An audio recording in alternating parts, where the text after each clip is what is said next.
찬양 세 번째 시간. 오늘은 찬양의 권능에 대하여 우리가 말씀을 나누어 보도록 하겠습니다. 그래서 이 설교의 이제 핵심 내용을 한번 우리가 외쳐보도록 하겠습니다. 함성이 찬양으로, 전쟁이 제사로. 한번 해볼까요? 함성이 찬양으로, 전쟁이 제사로. 네, 이 말씀이 요지입니다. 우리가 찬양을 통한 권능은 성경에 많이 나와 있고, 그리고 찬양을 통한 역사는 성경에 누누이 기록이 되어 있습니다. 그리고 우리의 삶에서도 마찬가지입니다. 우리의 삶에서도 그 미국에서도 찬송 생활의 권능이라는 이제 이러한 그 간증집이 그 나와 있습니다. 저도 오래돼서 그 지금 목사님이죠. 목사님 성함은 제가 잊어버렸지만 그 찬송 생활이라는 것, 우리가 하나님 앞에 찬양을 드리는 삶은 우리에게서 많은 삶의 모습을 바꿉니다. 오늘 본문 말씀을 통해서 우리는 특별히 왜 이 찬양이 능력을 가져올 수밖에 없는가, 그리고 이것은 우리의 삶에서 또 왜 반드시 또한 경험되는 것인가. 저 역시 찬양을 통해서 개인적으로 많은 은혜를 받고 또 많은 그러한 것들을 경험했지만, 또한 제가 교회를 하면서 이러한 그 성가대 그리고 찬양, 이것을 특별히 매우 중요하게 이렇게 생각하고 또 그렇게 교육을 해왔습니다. 그래서 그러한 찬양 가운데는 이적이 많이 있는데, 제가 제일 많이 본 거는 이제 아이를 못 가진 분들이 성가대를 하면서 10년이나 10년이 지나서 아이를 갖는 경우 참 많이 봤어요.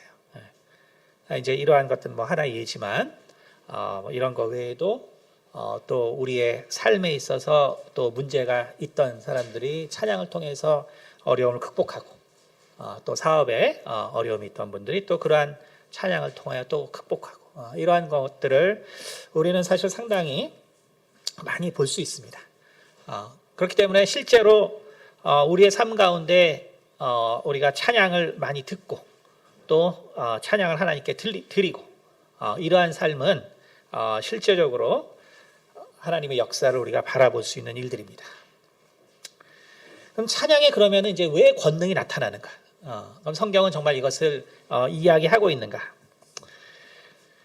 우리가 그 18세기, 19세기 이때의 그 전쟁 영화들, 주로 유럽에서 많은 영화들이 주로 이제 시작이 됐으니까, 나폴레옹 시대라든지 이러한 그 이제 18, 19세기의 전쟁들, 남북 전쟁도 마찬가지입니다만, 이때 전쟁을 보면은 뭐를 우리가 자주 볼 수 있냐면, 이게 그 전쟁터인데 그 밀리터리 밴드라고 그러죠. 그 군악대가 있는 걸 볼 수 있어요.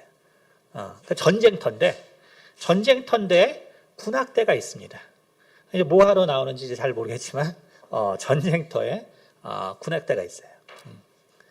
그러니까 실제로 이제 전쟁터에 군악대가 본격적으로 이제 등장하는 거는 11세기 이제 오스만 투르크에서 이러한 군악대를 이제 조직해서 전쟁에 참여하게 되고, 나중에 이제 유럽에서 영향을 받아서 이제 본격적으로 이러한 군악대들이 실제 전쟁터에서 바로 애국심을 고취하고 또 사기를 북돋고, 그래서 이제 어떤 그 집중해서 싸울 수 있도록 그런 분위기를 사실은 이제 만들어주는 것이 군악대의 역할이었습니다. 1차 세계대전이 이제 일어나면서 전쟁의 양상이 이제 완전히 바뀌는 바람에 이제 군악대가 없어지지만 더 이상 전쟁터에서는 없지만 오랫동안 바로 그러한 그 군악대들이 전쟁터에 나와서 바로 전쟁을 독려하는 것들을 볼 수 있습니다. 근데 우리가 그러면 이런 정말 이 군악대라는 이런 개념은 실제 어디서로부터 유래했는가? 그것이 바로 성경에서 유래한, 실제적인 유래는 우리가 처음 나온 것은 여호수아 6장에 나와 있는 그 여리고성의 사건이라고 볼 수 있습니다. 우리가 여호수아 6장에 가보면 우리가 잘 아는 여리고성에 대한 이야기가 나옵니다. 하나님께서 이제 드디어 여호수아에게 이 가나안의 정벌을 명합니다. 가나안의 정벌을 명하는데 이때 이 여리고성에 대해서, 이 여리고의 전쟁에 대해서 뭐라고 하냐면 이 전쟁은 하나님께서 결국 성취해 줄 것이다 라는 것을 이야기합니다. 이야기하고 너희가 할 것은 6일 동안은 여리고성을 한 바퀴씩 돌면서 나팔을 불어라 이렇게 얘기합니다. 그 양각이라고 하는 거죠. 그 양각이라는 것은 뭐냐면은 이제 양의 뿔이죠. 그 순양들은 그 뿔이 크게 나거든요. 그래서 양의 뿔을 그래서 그 램스혼이라고 뭐 미국의 중부 지방에 사신 분들은 뭐 그게 레스토랑 체인점이죠. 어쨌든 간에 램스혼이라는 결국 양각이라는 건데 이거를 갖다가 이제 양한테 이제 뽑아서 그래서 이제 물에다 끓인 다음에 그 다음에 이제 안을 파내고 그리고 이제 겉에 모양을 이렇게 하면은 그게 이제 바로 고대 사람들이 쓰던 바로 그 양각입니다. 그래서 바로 이 양각을 통해서 이 나팔을 불어라. 양각 나팔을 불어라. 우리나라 성경 이렇게 돼 있죠. 그래서 그것을 갖다가 이제 여리고성이 이제 큰 성이기 때문에 그러니까 이제 거기를 이제 하루에 한 바퀴씩 6일 동안 한 바퀴 돌고 그 다음에 이제 마지막 7일에는 거기 나오지만 이제 7바퀴를 돈 다음에 그 다음에 이제 그것이 끝나자마자 너희가 큰 함성으로 외쳐라 라고 말합니다. 이것이 바로 그 여호수아 6장에 나와 있는 바로 이 그 여리고성의 전쟁의 내용입니다.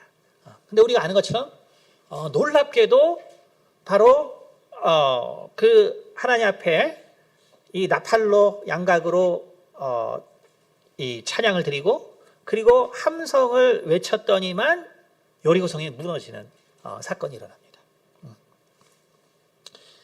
그러니까 이것이 뭐냐면은 사실상 찬양의 능력이 바로 잠재되어 있는 그러한 첫 번째 그 전쟁이요 예입니다.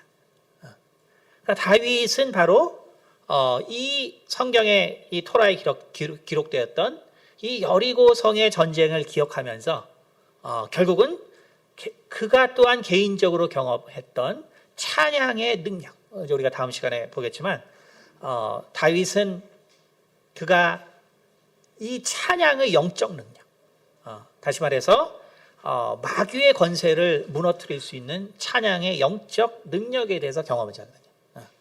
그렇기 때문에 그는 바로 이러한 찬양의 능력이 이 세상에서도 어떻게 역사할 수 있는가에 대하여 깊이 고민하고 또 그것을 깨닫고 그것을 그의 삶 가운데 바로 실천한 자입니다. 그 양각이라는 것은 그래서 그 유대인들은 이제 요즘은 그 쇼파라고 하죠. 예전부터는 이제 유대인들은 그것을 쇼파라고 그러는데 그 쇼파가 뭐냐면은 이제 그때 쓰였던 양각들이 후대에 와서는 결국은 이스라엘의 그 중요한 예식에 쓰입니다.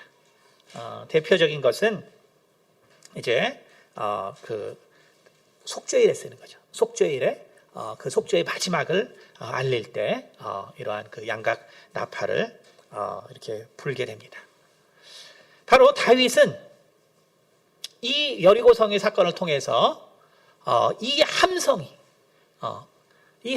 어떻게 하나님께서 찬양으로 바뀌길 원하는가 이것을 갖다가 묵상하고 깨달았다고 할 수가 있습니다.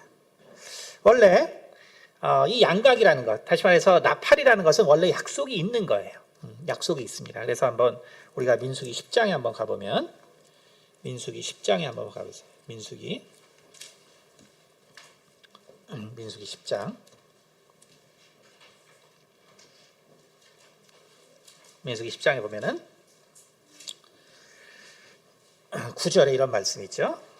나팔에 대한 여러 가지 그 약속이 있어요. 하나님께서 이스라엘이 그 광야에서 살았기 때문에 이스라엘 민족이 어디로 행하고 또 어떻게 모이고 또 흩어지고 이걸 광야에서 그 200만이 넘는 사람을 이끌어야 됐기 때문에 바로 다른 방법이 없으니까 이 나팔을 통해서 이 양각 나팔을 통해서 사실 사용했습니다. 그래서 많은 규례가 있어요. 근데 그 중에서 중요한 게 보면 9절에 또 너희 땅에서 너희가 자기를 압박하는 대적을 치러 나갈 때는 나팔을 크게 불지니 그리하면 너희 하나님 여호와가 너희를 기억하고 너희를 너희의 대적에게서 구원하시리라. 이렇게 약속되어 있죠. 그러니까 다시 말해서 하나님께서 이 여호수아를 통해서 이 여리고성을 돌 때 매일 바로 이 양각 나팔을 불어라 라고 한 것은 결국은 이 민수기에 약속된 그 약속을 이스라엘 민족들로 생각나게 하는 거예요. 이 약속의 말씀. 그러니까 이 나팔을 불면 하나님께서 정말 우리 대적, 너희의 대적에게서 구원하시겠다는 그 약속. 여리고성은 아주 그 견고한 성이었거든요. 견고한 성이었고, 그래서 어떻게 공략해야 될지 알지 못하는. 왜냐하면 이스라엘 민족은 전쟁을 했던 세대는 이미 다 죽었고, 광야에서 태어났던 사람들이 결국 이제 성장해서 첫 전쟁을 맞는 거기 때문에 사실은 어떻게 전쟁을 벌여야 될지 잘 모르는 이 히브리 사람들이죠. 그렇기 때문에 이 첫 번째 전쟁에서 하나님께서 직접 바로 이 승리를 보여주심으로 이 히브리인들이 앞으로 이제 시작될 가나안 전쟁에서 그들의 마음을 두려워하지 아니하고 담대하게 하나님의 도우심으로 승리할 것을 바로 알게 하시고 마음속에 새겨준 바로 그러한 전쟁입니다. 다시 말해서 이 양각을 통한 이 하나님께 알리는 이 소리는 결국 하나님의 도움을 요청하는 소리요. 바로 그것이 이제 그 소리가 이 나팔 소리가 결국은 이스라엘의 중요한 예배 때마다 제사 때마다 바로 쓰이는 소리가 됩니다. 그래서 대속죄 곧 욤키퍼라고 하는데 유대인들은 바로 이 욤키퍼 때 바로 이 대속죄가 마치는 그것을 알리는 중요한 신호로 바로 이 나팔 소리가 사용되게 됩니다. 고린도전서 14장 8절에도 뭐라냐면 만일 나팔이 분명치 못한 소리를 내면 누가 전쟁을 예비하리요? 라고 했거든요. 그러니까 바로 이 나팔 소리라는 것은 하나님이 우리를 바로 도와주시고 구원해주는 소리가 될 뿐만 아니라 그러나 이것이 또한 전쟁에 쓰이는 그러한 소리라는 거죠. 그렇죠? 다시 말하면 우리가 이 찬양이라는 것이 하나님 앞에 드려지는 그러한 찬양이 있고 그리고 이것이 또한 우리의 삶 가운데 이 찬양이 드려질 때 이 찬양이 왜 이러한 역사를 하게 되는가. 특별히 다윗이 주목한 것은 이러한 그 전쟁에 드려진 찬양이 어떻게 역사하는가. 그래서 결국 우리가 양각이라는 것은 그러한 약속이 있으니까 그러한 식으로 하나님께서 역사하는 것인가 보다라고 우리가 생각할 수 있어요. 그런데 이 마지막에 여리고성을 향했던 함성, 이 함성은 이게 이제 뭔지 모르거든요. 양각은 약속이 있는 거를 알겠는데 함성은 뭔지 몰라요. 그러니까 그 함성에는 그럼 어떠한 뜻이 있었겠는가? 물론 우리가 이 함성에 대해서 뭐 여러 가지 말을 하죠. 그 함성이 뭐였을 것이다. 그래서 뭐 많은 사람들이 아마 그 함성은 뭐 할렐루야였을 것이다. 라는 뭐 해석을 제일 많이 해요. 하지만 성경에서는 어쨌든 그 말이 뭔지는 안 나와 있어요. 그러나 다윗이 깨달은 건 뭐냐면 그 함성의 부분은 결국 인간이 깨닫고 그 함성의 내용을 채워주기를 바라는 하나님의 마음을 알았다는 거예요. 그러니까 여리고 전쟁에서 중요한 것은 양각과 함성인데 양각은 하나님의 약속이 있었던 것인데 함성은 그 내용에 대해서 하나님이 말해주지 않았어요. 그러나 다윗의 영감은 이 함성은 우리 인간이 깨달아서 뭔가 하나님을 위해서 해야 되는 것이다 라는 것을 깨달았다는 것이죠.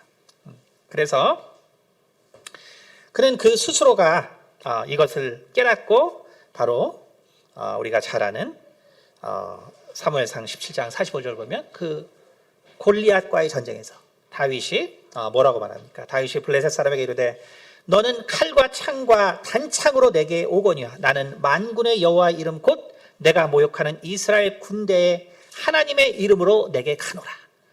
다시 말해서 다윗은 이 골리앗과의 전쟁 전에 바로 이 여리고 성에서 외쳐졌던 그 함성을 바로 하나님께 드리는 그 내용의 말로 증거하는데 그것이 결국은 하나님께 이 전쟁에서 드리는 찬양의 그 첫 번째 모양이 됩니다.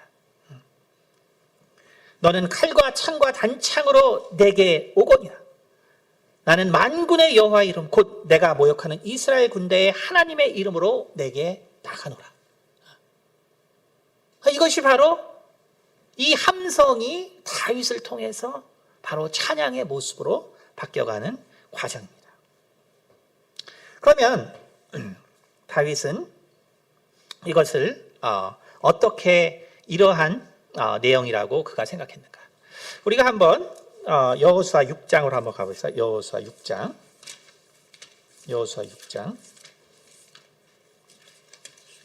여러분이 이제 제가 이렇게 성경을 해석할 때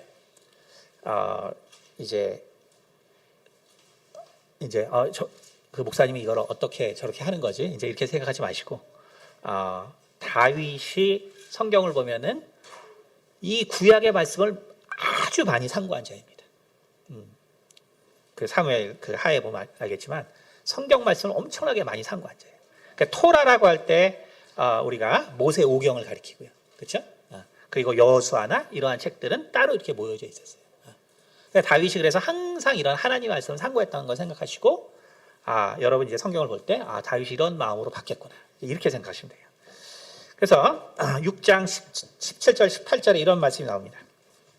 이 여리고 성에 대해서 하나님이 뭐라 그러냐면 이 성과 그 가운데 있는 모든 것은 여호와께 온전히 바치되 기생라합과 그 집에 동거하는 자는 모두 살려주라. 이는 우리가 보낸 사자들을 그가 숨겨 주었습니다. 너희는 온전히 바치고 그 바친 것 중에 어떤 것이든지 취하여 너희가 이스라엘 진영으로 바치는 것이 되게 하여 고통을 당하게 되지 아니하도록 오직 너희는 그 바친 물건에 손대지 말라. 그래서 여기 보면은 여호수아가 하나님의 말씀 명령을 전하는데 17절 이렇게 나오죠. 모든 것은 여호와께 온전히 바치되, 그렇죠? 바치되라고 돼 있어요. 그래서 이 바치되의 히브리 말이 뭐냐면 바로 헤렘이에요. 헤렘. 성경을 좀 이제 아시는 분은 알겠지만 헤렘이라는 것은 그 고대에서 말하는 그 진멸 전쟁이에요. 모든 것을 죽이라는 명령입니다. 다시 말하면 여기서 온전히 바치되라는 것은 뭐냐면은 바로 완전히 진멸하되 라는 의미의 단어입니다.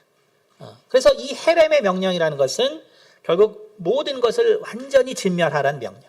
다시 말해서 사울 왕이 아멜렉에 대하여 하나님께서 다 멸하라라고 했는데 사울이 그것을 청종하지 않았거든요. 그래서 결국 폐위가 되는 그러한 결정적인 계기가 되죠. 바로 이것이 그 진멸 전쟁의 내용입니다. 이것의 첫 번째 예로 나오는 것이 바로 이 여리고성에서 나왔어요. 근데 이 진멸을 오늘 우리 그 성경에서 어떻게 번역했어요? 바치되, 디보션, 그렇죠? 디보티드라고 영어에서 번역됐거든요. 다시 말하면 우리가 진멸이라는 것은 사실 무슨 뜻이냐면 하나님 앞에 온전히 바쳐진다는 의미예요. 진멸이라는 것은 뭐냐면 사실 하나님께 온전히 바쳐진다는 의미입니다. 이것은 무엇을 말하냐면 결국 모든 것을 온전히 바친다는 것은 결국 제사의 의미거든요. 그리고 제사의 가장 중요한 모습은 뭐냐면 바로 하나님께 우리의 죄를 속죄하는 거예요. 속죄. 그래서 이스라엘의 그 제사에는 5개가 있어요. 번제가 있죠. 그렇죠? 소제가 있고 화목제가 있고 그다음에 속죄제가 있고 속건제가 있어요. 우리가 보통 번제라 그럴 때는 일반적인 우리의 그 죄에 대하여 그것을 갖다가 항상 하나님 앞에 이제 드리는 것이 번제죠. 그 짐승을 보통 잡죠. 그다음에 이제 우리가 소제라고 하는 거예요. 이거 곡식을 그렇죠? 곡식을 해서 드리는 거예요. 그래서 이것은 뭐냐면은 일종의 원래는 그 의미가 우리가 그 큰 나라가 작은 나라를 이렇게 섬길 때 그때 곡물 그걸 뭐라 하죠? 이제 조공을 드리죠. 조공을 드리는 개념이에요. 그래서 우리가 하나님 앞에 우리가 작은 자이기 때문에 만들어진 피조물이기 때문에 바로 그러한 피조물의 개념으로서 창조주에게 드리는 것이 이제 일종의 이제 소제의 개념입니다. 이제 화목제는 뭐냐면 오늘 다윗이 바로 깨달은 것은 화목제. 화목제는 뭐냐면 우리가 뭔가 필요할 때 하나님 앞에 드리는 제사예요. 유일하게 그것이. 그래서 우리가 뭔가 필요할 때 그때 하나님 앞에 드리는 제사가 화목제죠. 그래서 이 화목제만이 유일하게 그 이제 제사 때 쓴 그런 고기를 제사장과 그리고 그걸 드린 사람이 같이 먹을 수 있는 그러한 제사죠.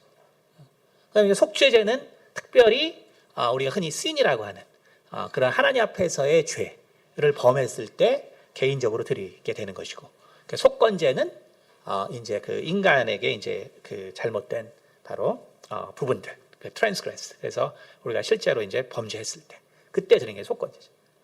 그러니까 바로 이러한 그 제사의 의미가 바로 이 그 헤렘이라는 그 진멸 전쟁이라는 것은 사실은 이 속죄의 의미가 있어요. 그래서 제사의 의미가 있습니다. 다시 말하면 이 여리고라는 것은 뭐냐면은 이 가나안 땅, 아브라함이 하나님으로부터 약속을 받았을 때 너희가 400년간 있다가 들어갈 거라 그랬거든요. 왜 그러냐 하면 아직 가나안의 죄가 관영하지 않았기 때문이다라고 말하거든요. 그러니까 신명기 10장에도 너희가 가나안 땅에 들어가는 것을 너희 스스로 자랑하지 말아라. 너희가 가나안 땅을 차지하게 되는 것은 그들의 죄가 너희들의 죄보다 더 중하기 때문이라고 했어요. 다른 게 아니에요. 더 죄악이 많기 때문에 하나님이 가나안을 바로 히브리 사람들에게 주게 됩니다. 그러니까 여리고라는 것은 뭐냐면 일종의 이 가나안의 그 속죄를 위한 바로 전쟁이었다는 거예요. 그래서 하나님 앞에 그들이 다 드려지는 거죠. 바로 다윗은 그것을 안 거예요. 그것을 알고 이 찬양이라는 것은 다 제사가 될 수 있다. 제사가 될 수 있다라는 것을 바로 깨달은 것이 다윗입니다.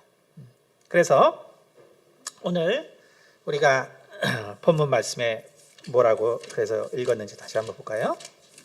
우리가 시편 56편입니다.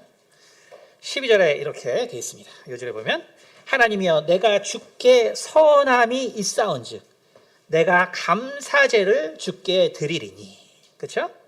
하나님이여 내가 주께 선함이 있은즉 내가 감사제를 주께 드리리니. 자, 그러니까 아까 뭐라 했어요? 화목제가 다른 말로 감사제입니다. 화목제가 다른 말로 감사제. 그러니까 화목제는 언제 드리냐면은 뭔가 내가 소원이 있을 때 그때 이것을 이루어 달라는 마음으로 하나님 앞에 드리는 게 화목제예요. 그러니까 이것이 바로 또한 감사제거든요. 감사제. 그러니까 지금 다윗이 뭐라냐면 내가 주께 선함이 있기 때문에 이것을 하나님 이루어 주옵소서. 왜냐하면 지금 다윗이 이것을 하나님 앞에 찬양하고 그리고 살아나갈 수 있었던 이유는 뭐냐면 바로 가드의 왕에게 잡혔을 때 그가 결국 미치광이 행사를 해서 살아나거든요. 그렇죠? 그러니까 이 위기 때 그가 하나님 앞에 감사제를 드린 거예요. 아니 그러면 거기 잡혀있는데 어떻게 감사제를 드렸냐? 그래서 감사라는 것. 여기서 사용한 감사라는 단어는 토다라는 단어입니다. 원래 감사라는 단어는 토우다라는 히브리어가 있는데 원래 히브리어의 7개 찬양의 뜻 중에 중요한 단어 중에 하나예요. 토우다. 근데 여기서 말한 감사제라는 것은 이 토우다에서 나오는 토우다시라는 단어로 변형되어 있어요. 그치?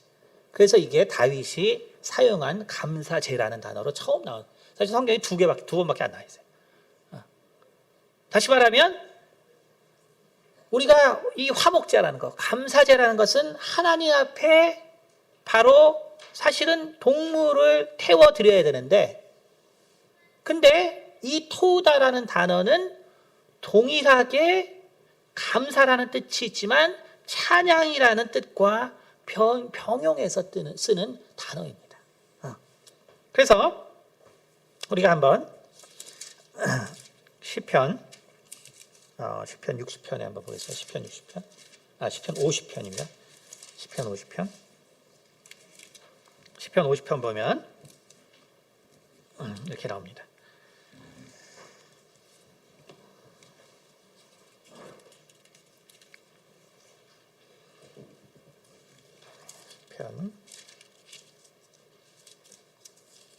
시편 51편 보면은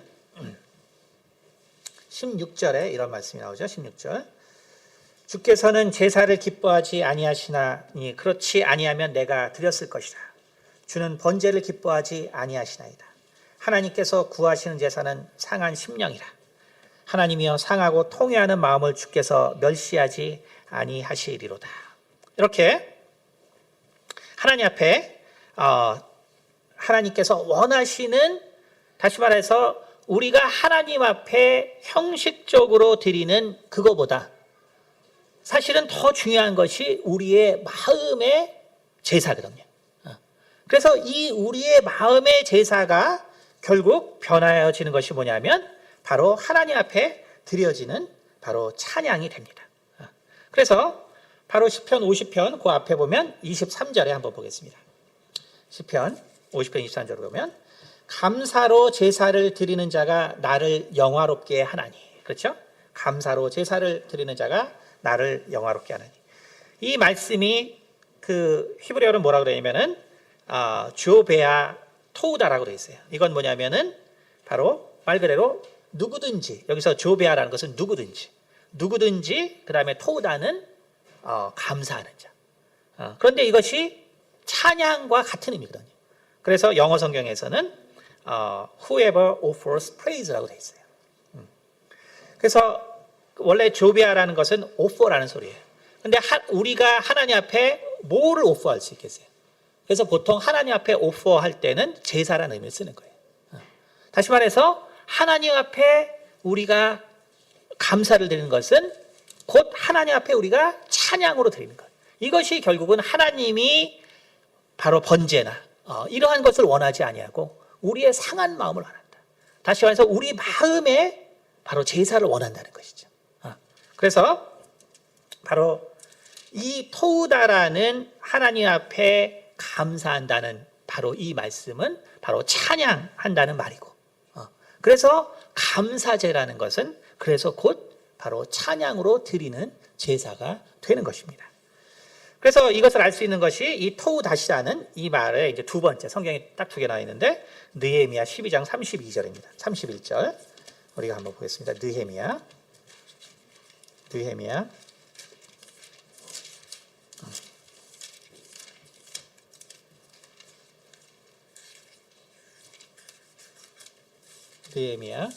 12장 31절 구약 815페이지 한번 보겠습니다.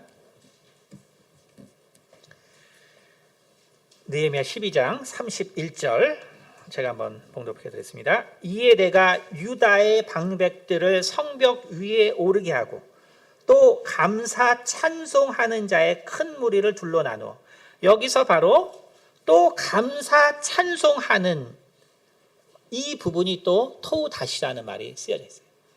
다시 말해서 우리가 이 토우다시라는 것은 감사 찬송으로 우리 성경이 번역했는데 결국 감사와 찬송이 다 함께 드려지는 제사라는 거예요. 지금 느헤미야도 마찬가지로 우리가 지난 시간에 봤지만 결국 성전을 다시 재건하고 나서 그 다음에 한 게 뭐냐면 성가대의 회복이거든요. 그래서 이 성가대의 회복에서 이 지난주도 말했지만 결국 많은 무리들이 하나님 앞에 찬양한단 말이에요. 다시 말하면은 이 성가대, 이 많은 사람들이 하나님 앞에 찬양하는 그 찬양은 바로 그 찬양 자체로 감사제가 된다는 거예요. 다시 말해서 우리가 하나님 앞에 드리는 이 찬양은 찬양 자체로 감사제가 된다는 것이죠. 이것이 바로 토우닷의 의미예요. 그러니까 여러분이 우리가 그래서 이해해야 될 것이 뭐냐면 하나님 앞에 드리는 이 찬양이라는 것. 이 찬양이라는 것은 그래서 하나님 앞에 드려지는 바로 제사가 된다는 것이죠. 우리가 처음에 말씀드렸지만 그래서 함성이 찬양이 될 때, 그러니까 우리의 함성이 찬양이 될 때, 그래서 전쟁은 전쟁터가 아니라 바로 제사를 드리는 장소가 되는 거예요. 그러니까 우리의 외침이라는 것이 그것이 찬양이 될 때, 놀랍게도 어떻게 되냐면 전쟁터라는 것은 바로 제사를 드리는 장소로 바뀐다는 거예요. 다시 말해서 우리가 전쟁이라는 것은 우리에게 두렵죠. 전쟁이라는 것은 우리에게 두려워요. 전쟁이라는 것은 우리가 어떻게 싸워야 되고 어떻게 우리가 이 상황을 벗어나야 될지 모르는 바로 두려운 상황인데, 그런데 다윗은 이 여리고에서 히브리 사람들이 외쳤던 그 함성이 이제 하나님을 찬양하는 그 찬양으로 바뀐다면, 그렇다면 이 전쟁은 바로 하나님 앞에 드려지는 제사가 된다.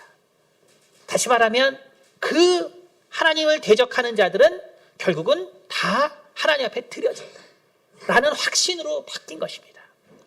여러분, 그것이 바로 다윗이 골리앗과 싸우기 전에 그가 담대하게 내가 여호와 하나님 이름으로 나아간다라는 고백인 것이에요. 그래서 다윗의 이 깨달음을 결국 그대로 적용한 자가 우리가 잘 아는 여호사밧이에요. 여러분 잘 아는 역대하 20장으로 가겠습니다. 역대하 20장. 역대하 20장. 역대하 20장에는 우리가 잘 아는 그 여호사밧의 전쟁이 나옵니다. 당시로 보면은 정말 세계 대전 중에 하나예요. 20장 1절에 보면 그 후에 모압 자손과 암몬 자손들이 마온 사람들과 함께 와서 여호사밧을 치고자 한지라. 그러니까 이 여호사밧이 아시겠지만 사실은 그 북이스라엘의 아합 왕과 이 사돈 관계였거든요. 그러니까 여호사밧은 뭐 하나님 앞에 엄청나게 의로운 자였죠. 근데 여호사밧은 꿈이 있었어요. 그게 뭐냐면 바로 북이스라엘을 전도하려고 했던 왕이에요. 대단한 열정을 가졌던 왕이죠. 그렇기 때문에 그 아합, 하나님이 사실 싫어했던 아합을 이제 도와주는 일이 발생하거든요. 하나님께서 이제 진노하시죠. 그러니까 여호사밧은 이제 인간적인 마음 때문에 그가 북이스라엘을 전도하고자 하는 마음도 있었고, 또 아합이 이제 사돈이었던 그런 관계도 있었기 때문에 아합의 전쟁을 돕거든요. 하나님께서 그것을 진노하세요. 여호사밧이 하나님 앞에 충분히 기도하지 못하고 했던 결정이기 때문에. 그래서 결국은 어떻게 되냐면 모압 자손과 암몬 자손들이 마온 사람들과 함께, 그래서 3개국이 연합해서 바로 유다에 침략하는 그 세계 대전이 이제 일어나는 그런 상황이 돼버린 거예요. 그러니까 여기 이제 그래서 3절에 뭐라 했어요? 여호사밧이 두려워하여 여호와께로 낯을 향하여 간구하고 온 유다 백성에게 금식하라 공포하며. 그렇죠? 그러니까 두려웠어요. 도저히 그 당시 유다의 역량으로는 그 세 나라를 감당하기 힘든 상황이었거든요. 감당하기 힘든 상황이었기 때문에 하나님 앞에 기도할 수밖에 없었어요. 그러니까 거기 14절에 여호와의 영이 회중 가운데서 레위 사람 야하시엘에게 임하셨으니 그는 아삽 자손 마따니아의 현손이요 여일의 증손이요 분하야의 손자요 스가랴의 아들이더라. 뭐라 그랬어요? 15절 야이시엘이 가로되 온 유다와 예루살렘 주민아 여호사밧 왕이여 들을지어다. 여호와께서 이같이 너희에게 말씀하시기를 너희는 이 큰 무리로 말미암아 두려워하거나 놀라지 말라. 이 전쟁은 너희에게 속한 것이 아니요 하나님께 속한 것이다. 그렇죠? 그래서 17절 이 전쟁에서 너희가 싸울 것이 없나니 대열을 이루고 서서 너희와 함께한 여호와가 구원하는 것을 보라. 이렇게 선언하거든. 다시 말해서 이 백석 등하에 이 간등에 서가지고 이 위기에 서가지고 여호사밧이 할 수 있었던 것은 그가 하나님 앞에 묻지 않고 아합 왕을 도왔던 그 사건을 회개하면서 그러면서 하나님 앞에 이 나라를 지켜줄 것을 간구한다. 그러니까 하나님의 영이 야하샬에게 임해서 이 전쟁은 내게 속한 것이고 너희는 그냥 보기만 하라. 이렇게 선언합니다. 선언하니까 여호사밧이 성경을 많이 알았던 자예요. 그러니까 그가 고민하고 정말 하나님께서 이렇게 역사하는데 무엇을 우리가 해야 될 것인가. 21절에 뭐라고 되어 있습니까? 백성과 더불어 그래서 의논해요. 여기서는 이제 성경을 많이 아는 자들과 의논하게 됩니다. 왜냐하면 여호사밧의 대단한 점은 뭐냐면 그가 왕으로서 사실은 순회하면서 성경을 가르친 사람이에요. 그런 사람이 없거든요. 순회하면서. 그래 백성들의 영적인 수준이 많이 올라갔거든요. 여호사밧의 이 남유다는. 그러니까 그들의 믿음이 뛰어난 자들과 의논해요. 그래서 어떻게 해요? 노래하는 자들을 택하여 거룩한 예복을 입히고 군대 앞에서 행진하며 여호와를 찬송하여 이르기를. 오늘날 그래서 18세기 9세기에 썼던 그 바로 이 군악대의 원형이 여기 이제 나오죠.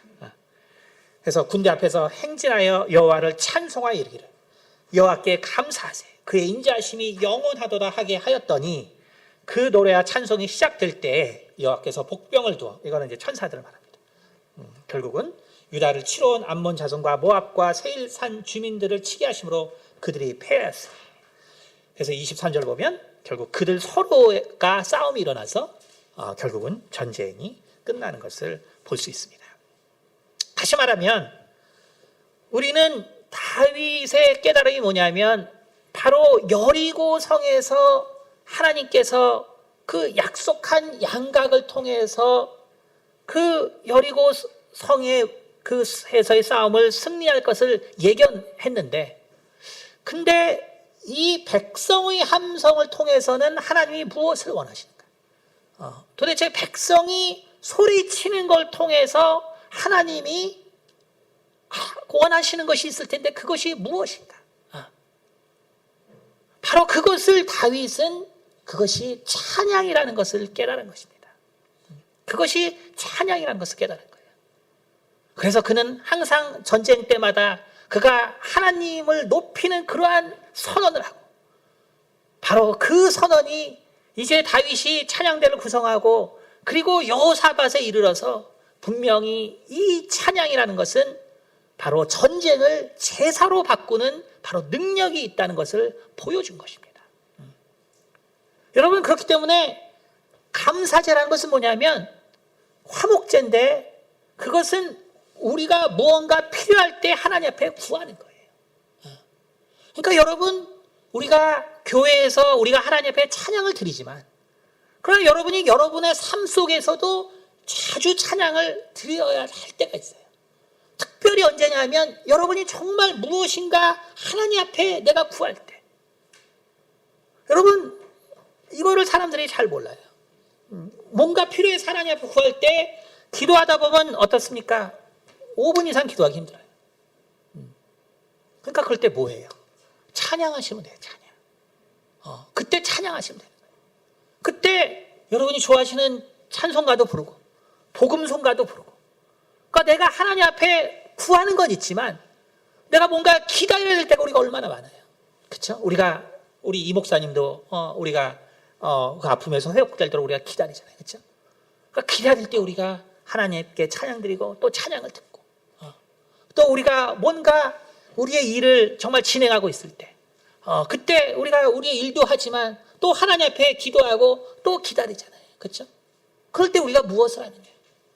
그래서 집에 우리가 찬양도 듣고 또 우리가 찬양도 하나님 앞에 드리고 그때 바로 하나님의 역사가 일어난다는 거예요. 하나님의 역사. 뭐 작은 간증이지만 우리 사모도 애기 하도 잠을 안 자가지고 2주 전부터 이제 찬양을 계속 자기 전에 찬양하기 시작했더니 그래서 이제 2주 만에 이제 아주 요즘 엄청 잘 잡니다. 하나의 예예요, 예. 하나의 예, 하나의 예. 그러니까 뭐냐면 뭔가를 우리가 하나님 앞에 구하고 그리고 뭔가 하나님 앞에 그 기다릴 때 우리가 뭐 하냐? 바로 이 찬양이라는 것이 감사제인데 그 감사제는 뭐냐면 우리가 비록 고기를 태우지 아니하고 또 번제를 드리지 않고 소제를 드리지 않지만 그러나 우리의 마음 진정 하나님이 원하시는 바로 제사를 드릴 수 있는 방법이 바로 이 찬양으로 드리는 제사라는 것입니다.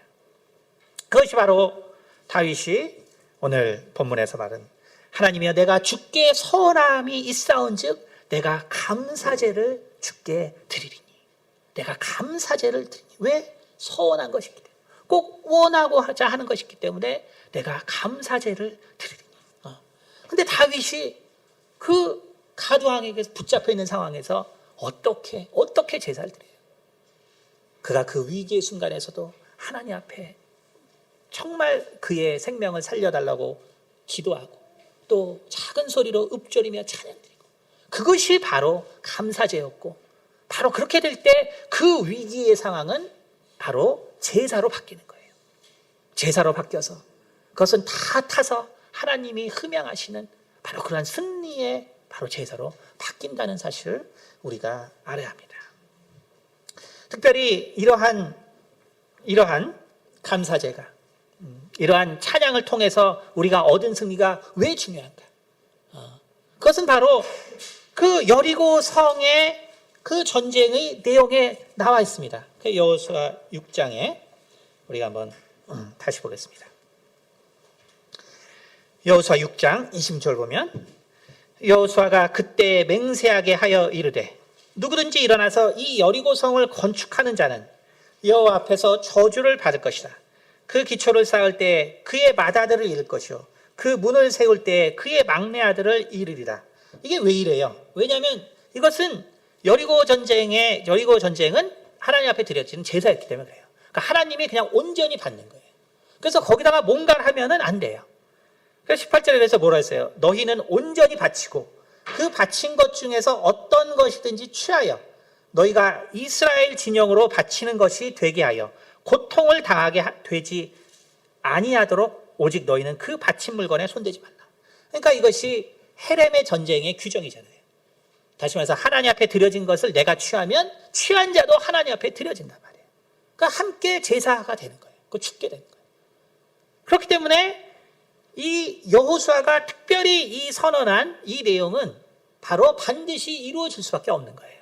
왜냐하면 하나님 앞에 다 드려진 것을 다시 세우려고 했기 때문에. 그래서 우리가 열왕기상 한번 보겠습니다. 열왕기상 16장 여기 잘 아시는 구절이지만 제가 봉독해드리겠습니다. 그 시대에 베델 사람 히엘이 여리고를 건축하였는데 그가 그 터를 쌓을 때에 맏아들 아비람을 잃었고 그 성문을 세울 때에 막내 아들 수굽을 잃었으니 여호와께서 눈의 아들 여호수아를 통하여 하신 말씀과 같이 되었더라. 그렇죠? 그래서 여기 맏아들을 잃고 막내 아들을 잃을 거라고 했는데 말 그대로 바로 히엘이 결국 맏아들을 잃고 그 다음에 막내 아들을 잃는 그 사건이 그대로 일어납니다. 여러분 이것은 무엇을 말하냐면 우리가 찬양을 통해서 응답받은 것은 영원히 승리한다는 걸 말하는 거예요. 우리가 특별히 찬양을 통해서 얻은 응답은 영원한 승리를 보장받는다는 것입니다. 그러니까 여러분 왜 우리가 하나님 앞에 우리의 필요를 위해서 기도하고 간구하는데 왜 찬양을 드리지 않는가? 우리가 기왕에 하나님 앞에 기도하고 간구했는데 우리가 하나님 앞에 찬양을 올려서 그 사건이 바로 그 전쟁이 바로 제사로 바뀐다면 여리고 성에서의 완전한 승리와 같이 우리가 그 문제에 대해서 다시 근심하거나 걱정하지 않게 되거든요. 그러니까 우리가 단지 기도하고 끝나는 것이 아니라 우리가 가정에서 또 우리의 직장에서 또 우리가 필요할 때마다 하나님 앞에 우리가 찬양을 드리면 그러면 그것이 완전한 승리로 바뀐단 말이에요. 영원한 승리로 바뀐단 말이에요. 우리는 이러한 영적인 사실을 잘 알아야 합니다. 여러분, 우리는 정말 영적인 사실을 잘 알아야 돼요. 영적인 사실이 그것이 우리 가운데 가져다 주는 것이 뭐냐. 여러분, 누가복음 12장에 부자가 항상 원하는 게 뭐예요? 내가 재산을 좀 많이 모으면 내가 평안할 텐데. 내가 재산을 모으면 평안할 텐데. 여러분, 교회에 나와도 마음이 편하지 않죠. 왜 불편해요? 재산이 부족한 것 같거든요. 그러니까 당장 내일부터 내가 또 돈을 어떻게 벌 것인가. 내 영혼아, 돈을 내가 좀 많이 벌면 이제 좀 쉬자. 우리 목사님이 답을 주셨잖아요. 편리하더니 평안하더니. 네가 돈을 많이 벌어서 편리하더니 평안하더니. 여러분, 평안은 절대로 돈 내 많고 적음 여러분의 명예를 통해서 얻을 수 없어요. 절대로 얻을 수 없습니다. 평안이라는 것은 오직 하나님의 말씀이 무엇인가 하여 그것을 상고하고 그것을 깨달을 때 평안이 오는 거예요. 절대로 여러분의 그 추구하는 것으로 절대로 평안을 얻을 수 없습니다. 그러므로 우리가 하나님의 말씀이 그러한가 하여 잘 기억하라는 거예요. 목사님 맨날 저렇게 설교를 이상하게 어렵게 한다 이러지 말고 잘 들어서 이렇게 생각할 수 있구나. 이렇게 성경이 이야기하고 있구나. 여러분, 우리가 성경 말씀을 잘 들으면 결국 우리의 삶 가운데 평안이 찾아오게 됩니다. 바로 그 평안을 통해서 얻게 되는 것은 근심이 없는 재물과 근심이 없는 그 성취를 하나님께 주시는 거예요. 바로 찬양을 통해서 하나님 앞에 우리가 간구해서 얻는 것들은 영원한 승리를 가져오게 됩니다. 바로 그렇게 되는 것은 우리가 마지막으로 요한일서 4장을 보겠습니다. 요한일서 4장 10절 말씀입니다. 요한일서 4장 10절. 요한일서 4장 10절 말씀입니다. 사랑은 여기 있으니 우리가 하나님을 사랑한 것이 아니요 하나님이 우리를 사랑하사 우리 죄를 속하기 위하여 화목제물로 그 아들을 보내셨음이라. 아멘. 예수 그리스도께서는 우리를 위한 화목제물이 되셨어요. 다시 말해서 아까 뭐라 했어요? 화목제는 곧 감사제입니다. 감사제는 뭐예요? 바로 소원이 있어서 드리는 거예요. 예수께서는 우리를 사랑하시고 우리를 속량하기 위해서 그가 그의 소원으로 바로 그 자신을 이 화목제물로 드린 것입니다. 여러분, 그렇기 때문에 우리가 예수를 통해서 간구하며 찬양하는 모든 것은 바로 영원한 승리를 반드시 가져다 주게 되어 있습니다. 왜냐하면 바로 하나님 앞에 드려지는 찬양을 통해서 우리가 지난 시간에 본 것처럼 바로 마귀는 그 의무를 다하지 않으므로 우리가 찬양의 그 권리를 회복해서 그 하나님 앞에 찬양 드릴 때 마귀는 자연적으로 바로 정죄함을 받게 되는 거예요. 자연적으로 심판을 받게 되는 것입니다. 바로 그렇기 때문에 예수께서 우리를 위해서 화목제가 되었기 때문에 바로 우리가 드려지는 이 찬양은 우리 가운데 영원한 승리, 여리고 성에서의 그 승리가 영원히 지속되고 보장되는 것처럼 그러한 영원한 승리가 우리 가운데 주어지는 것입니다. 그러므로 우리가 이 찬양에서 나오는 이 권능을 알고, 여러분, 그래서 아플 때 기도도 하지만 찬양을 많이 해보세요. 아플 때 찬양을 많이 해보세요. 여러분, 찬양을 하게 되면 정말 여러분의 이 건강이 훨씬 빨리 회복되는 걸 경험할 수 있습니다. 경험할 수 있어요. 그러니까 제가 신유 사역을 하기 때문에 항상 찬양하는 것을 권해요. 그리고 찬송가를 틀어놓도록 항상 권합니다. 그것을 항상 틀고 정말 그것을 통해서 듣고 그런 사람과 그렇지 않은 사람은 차이가 많이 나요. 여러분 또 우리의 삶에 정말 여러분이 또 큰 일을 앞두고 있을 때 있죠. 그럴 때 찬양을 들어보세요. 찬양을 틀어놓고 그 시간이 있을 때 반드시 하나님께서 우리 가운데 승리를 주신대. 왜냐하면 바로 전쟁이 제사로 바뀌었기 때문에 그런 것입니다. 바로 우리의 함성이 찬양으로 바뀌고 바로 이 찬양으로 바뀌었을 때 전쟁은 제사로 바뀌어서 우리는 하나님께서 주시는 승리를 반드시 경험할 수 있는 것입니다. 이러한 찬양의 권능을 깨닫고 이러한 권능을 누리시는 우리 성도들 되기를 예수 이름으로 축원드립니다. 기도하겠습니다. 할렐루야. 거룩하신 하나님 아버지 감사합니다. 우리가 찬양의 능력을 아버지 우리가 깨닫기 원합니다. 다윗이 감사제를 하나님 앞에 드렸다는 이 고백의 말씀이 무엇인가를 우리가 깨닫게 도와주시옵소서.